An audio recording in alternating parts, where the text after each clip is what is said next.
राधे राधे। आशा करती हूँ कि आप सभी लोग खुश होंगे, स्वस्थ होंगे, मस्त होंगे। माता लक्ष्मी और भगवान श्री नारायण की कृपा आप लोगों पर सदा सर्वदा बनी रहे। आज मैं आप लोगों को बताने जा रही हूँ कि मकर संक्रांति के पर्व पर किन किन चीज़ों का दान करना अत्यधिक महत्वपूर्ण माना गया है। इसको दान करने से भगवान श्री हरि विष्णु तो प्रसन्न होते ही हैं, साथ में पितर भी प्रसन्न होते हैं और जिन्हें दान मिलता है, जिन जरूरतमंदों को दान की जाती है, वो जरूरतमंद दान पा करके आशीर्वाद देते हैं और वह आशीर्वाद भी आपको ही प्राप्त होगा।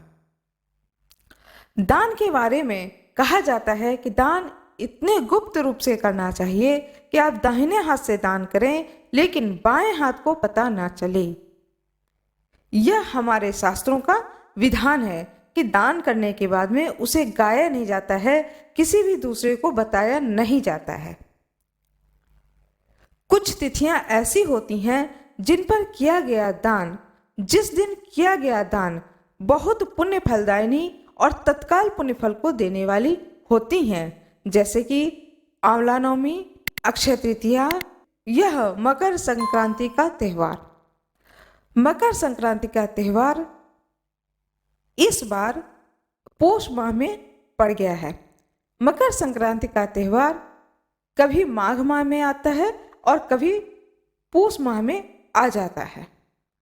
मकर संक्रांति का त्यौहार तब मनाया जाता है जब मकर राशि में भगवान सूर्य प्रवेश करते हैं। भगवान सूर्य हर महीने एक राशि में प्रवेश करते हैं और एक राशि में पूरे एक महीने तक रहते हैं।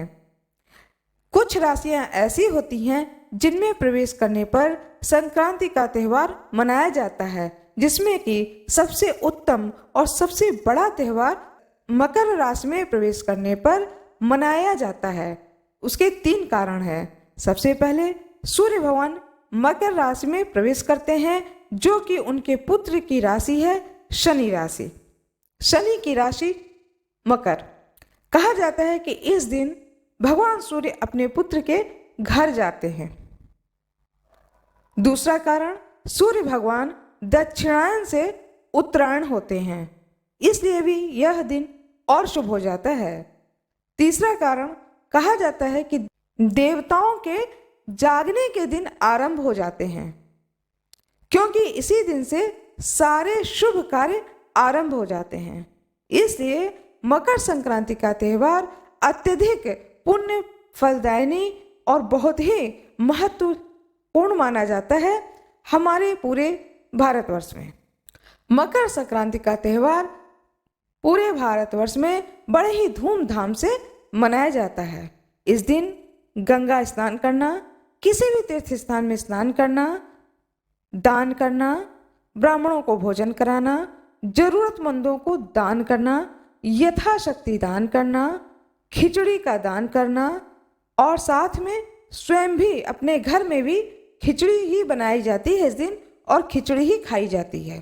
खिचड़ी का विशेष महत्व माना गया है क्योंकि उड़द की दाल, जो कि इसी मौसम में नई फसल तैयार होती है, इसलिए उड़द की दाल का दान, हमारे यहाँ कोई भी फसल जब तैयार होता है तो उसका त्यौहार के रूप में मनाया जाता है। जो भी किसान परिवार हैं, वह दाल जब तैयार होता है तो दाल को वो त्यौहार के रूप में मनाते हैं। जब नया चावल आता है तो नए चावल की पूजा होती है। करवा चौथ पर नए चावल की पूजा होती है।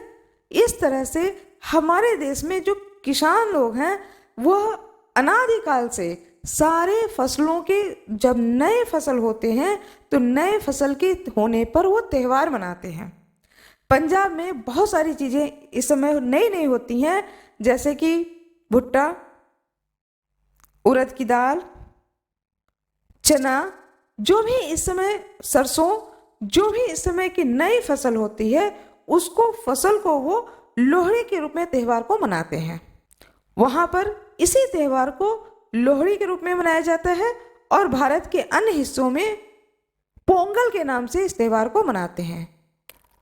खिचड़ी का दान किया जाता है। खिचड़ी अपने घर में भी बनाई जाती है और खिचड़ी जो भी ब्राह्मण हो उन्हें बुला करके बनाकर खिचड़ी खिलाया भी जाता है, इसका भी विधान है। खिचड़ी के त्यौहार में उड़द की दाल की खिचड़ी बनाई जाती है, पापड़ है, दही है, तिल के लड्डू हैं, तिलवा है, आंवले का अचार है, नींबू का अचार है, दही बड़ा है, ये सब चीज़ें बनाई जाती हैं और खाई जाती हैं।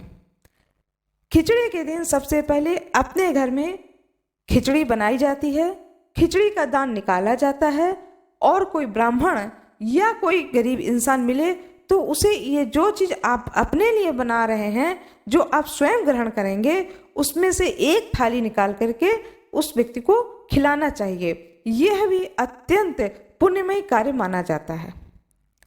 अब मैं आपको बताने जा रही हूँ कि क्या क्या दान करना चाहिए जो कि बहुत अधिक पुण्य फलदायी माना गया है। साथ में एक गुप्त दान जिसको करने से विवाह में आ रही देरी या दिक्कतें जो हो रही हैं उससे संबंधित जो भी दिक्कत है उस समस्या का समाधान होता है।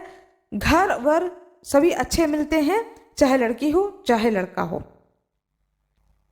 मकर संक्रांति के त्यौहार पर आप सभी कुछ दान कर सकते हैं।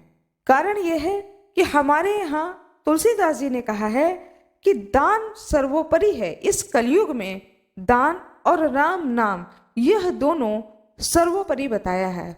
कलयुग में नाम आधार, कलयुग में दान सबसे अधिक महत्वपूर्ण है, चाहे वह किसी रूप में ही क्यों न दिया गया हो। दान देना सर्वोत्तम माना गया है। कलयुग में दान स्वरूप, चूंकि सर्दी का समय है इसलिए दान में आप कंबल, ऊनी वस्त्र, मोजे दान कर सकते हैं। छाता, जूता, चप्पल दान किया जाता है। अन्न के रूप में तिल के लड्डू, लाई के लड्डू, खीर, तिल के लड्डू, लाई के लड्डू, गज्जक, मूंगफली की पट्टी, चूड़ा के लड्डू, इस तरह के बहुत सारे लड्डू इस वक्त मिलते हैं। रामदाना का लड्डू, ये सारे लड्डू आप दान में करें। खिचड़ी का दान करें। खिचड़ी में उड़द की दाल और चावल मिला करके खिचड़ी बनाई जाती है, सूखा खिचड़ी भी और जो खिचड़ी बनाकर खाते हैं वह खिचड़ी भी। तो सूखा खिचड़ी वह दान करें। इस तरह से मैंने आपको दान बताया। अब मैं आपको बता रही हूँ गुप्त दान किस प्रकार से करें। जब भी आप किसी तीर्थ स्थान पर स्नान करने के लिए जाएं तो डुबकी लगाई जाती है गंगा जी में, या किसी भी तीर्थ स्थान में जाया जाता है तो वहाँ पर डुबकी लगाकर स्नान करते हैं। डुबकी लगाने का मतलब ये होता है कि नाक बंद करके आप अपने सिर को भी पानी में भिगोते हैं। यह डुबकी 3 बार, 5 बार, 7 बार लगाई जाती है।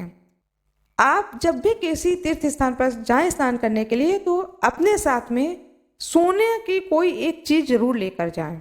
सोना का दान सबसे ज्यादा सुंदर और महत्वपूर्ण माना गया है। सोना आप लेकर जाएं, अपनी मुट्ठी में रखें। स्त्रियां हो तो अपने बाईं मुट्ठी में रखें, पुरुष हैं तो अपने दाहिने मुट्ठी में रखें। और जब डुबकी लगाएं उसके बाद जब आखिरी डुबकी हो, आप 3 डुबकी लगा रहे हैं, 5 डुबकी लगा रहे हैं, 7 डुबकी लगा रहे हैं, यह आपके ऊपर है। तो जब आप आखिरी डुबकी लगाएं तब उस सोने को गंगा जी में ही छोड़ दें। उसके बाद आप ऊपर आ जाएं, इस गंगा स्नान करके आप बाहर आ जाएं। सोना छोड़ने के बाद फिर डुबकी ना लगाएं, इस बात का ध्यान रखें। इसके बाद आप गंगा जी से बाहर आ जाएं, अपने साफ वस्त्र को पहने, वहाँ जो भी आपको दान पुण्य करना है वह करें और करके अपने घर आ जाएं। लेकिन यह जो आपने सोना दान किया है इसको गुप्त रूप से दान करें, किसी को भी ना बताएं। इससे आपको बहुत फायदा होगा, इसमें कोई दो राय नहीं है। आपके रुके हुए सारे काम बनेंगे। बिजनेस आपका रुका हुआ तो वह बढ़ जाएगा। किसी भी तरह का जीवन में कोई भी परेशानी है तो वह परेशानी से आपको, उस परेशानी से आपको मुक्ति मिलेगी। जब आप डालें तब गंगा माँ से प्रार्थना करें। आप एकदम मन से, भाव से यह सोच कर डालें कि माँ गंगा मेरी प्रार्थना को सुन रही हैं, वो हैं और वो मेरी बात को सुन रही हैं। इस तरह से हाथ जोड़ करके माँ गंगा से प्रार्थना करें। डुबकी लगाने के बाद जब आप बाहर निकलें तो उसी समय उस जगह पर खड़े होकर के, गंगा जी के अंदर ही खड़े होकर के, हाथ जोड़ करके माँ गंगा से आप प्रार्थना करें कि हे माँ गंगे, मेरी यह समस्या है, मेरे जीवन की इस कठिन समस्या को आप दूर करें, मेरी सहायता करें, मैं इस कार्य में सफलता प्राप्त करूं। जो भी आपका कार्य हो उस कार्य को माँ गंगा से बोल दें और बोलें कि हे माँ, मैं बहुत ज़्यादा तो काबिल नहीं हूँ, यथाशक्ति यह चीज़ मैंने दान स्वरूप डाली है। यह बात आप माँ गंगा से कहें, किसी व्यक्ति से ना कहें। उसे आप स्वीकार करें और मेरी मनोकामनाओं की पूर्ति करें। ऐसा कह करके माँ गंगा को समर्पित करके आप अपने घर आएं। ऐसा कह करके आप गंगा जी से बाहर निकलें और फिर गंगा जी को नमस्कार करें। बाहर निकल करके फिर गंगा माँ को नमस्कार करें। ध्यान रखें, आपका भाव यह होना चाहिए कि स्वयं साक्षात गंगा माँ मेरी बात को सुन रही हैं। ऐसा भाव रख करके आप अपनी बात वहां कह करके बाहर निकलें। फिर बाहर निकल करके फिर गंगा माँ को प्रणाम करें। फिर अपना वस्त्र, स्वच्छ वस्त्र को पहन करके फिर उस जगह पर जो भी आपको दान दक्षिणा पुण्य करना है, जो भी निमित्त आप गए हैं, वह कार्य करके अपने घर को वापस आएं। आशा करती हूँ कि आप लोगों को यह जानकारी अच्छी लगी होगी। आप लोगों को यह जानकारी अच्छी लगी हो तो कृपया वीडियो को लाइक जरूर करिएगा, चैनल को सब्सक्राइब करिएगा, बेल आइकन अवश्य ही दबाइएगा। आप सभी लोगों का बहुत बहुत धन्यवाद।